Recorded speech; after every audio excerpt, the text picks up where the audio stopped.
नाही नाही नाही नाही, तू त्याची काळजी तू नाही करायची. अशी कशी नाही करायची त्याची काळजी? बापरे, कसं करायचं ग? ते एकदा सूर पकडला गेला ना तो तुझ्याकडनं की मग तो सुटत नाही परत. फार फार जपावं लागेल ना याला या दिवसांमध्ये. तर जेवणाची वेळ झाली आहे पण स्वतःशीच बोलतोय. शेवटचा प्रयत्न करते हा मी.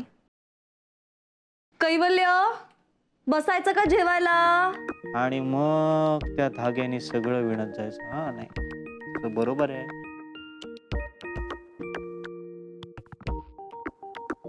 धागा धागा एवढाच असतो. बेसिकली कसं आहे ना की ते तुझ्या चालीत तुझ्या मनात ना ते यायला हवं. आता बघ, अशा वेळी ना त्याला विचारायचं नाही. आपल्याला तो जेवायला हवा असेल ना तर डायरेक्ट जाऊन ताट ठेवायचं. कामाच्या मधनं तिला जेव्हा भूक लागते ना तेव्हा त्याचे हात इकडे तिकडे धुंडाळू लागतात आणि गप्प खात होतो.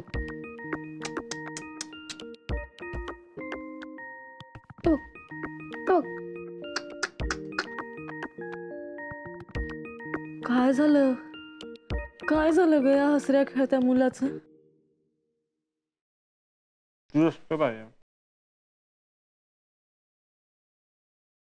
कुठनं शोधणार ट्रूथ?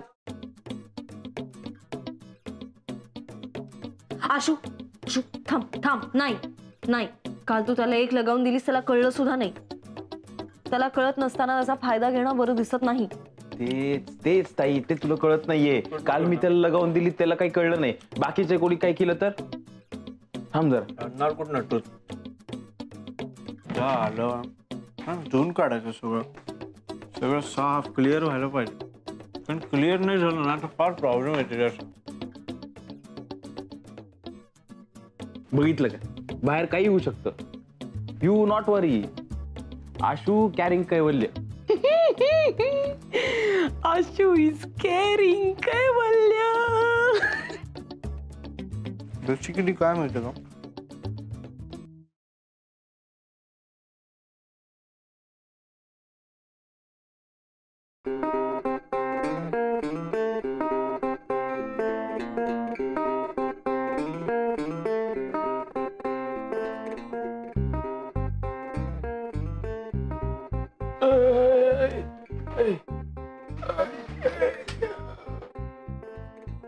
काय हा कैवल्य, आज नळ सुरू ठेवला, उद्या गॅस सुरू ठेवेल.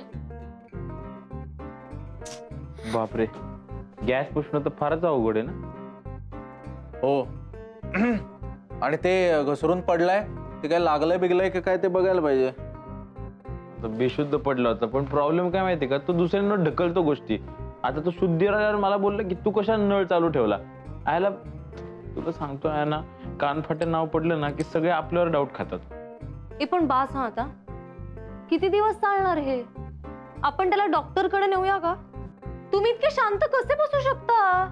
कळायला नको का त्याला काय झालंय, का वागतोय असा? किती दिवस चालणार आहे ही प्रेग्नन्सी? हा, किंवा ते दिवस? ऐका मला आता एक कंपोजिशन सुचलंय. मी तुम्हाला सगळ्यांना ऐकवतो. तुम्ही आत ना इथेच राहा. हलू नको, अजिबात हलू नको. इथेच थांबा, मी आलोच. एका मिनिटात. हे कोणतं लक्षण? हे ते लक्षण आहे. आता ते दिवस संपले त्याचं.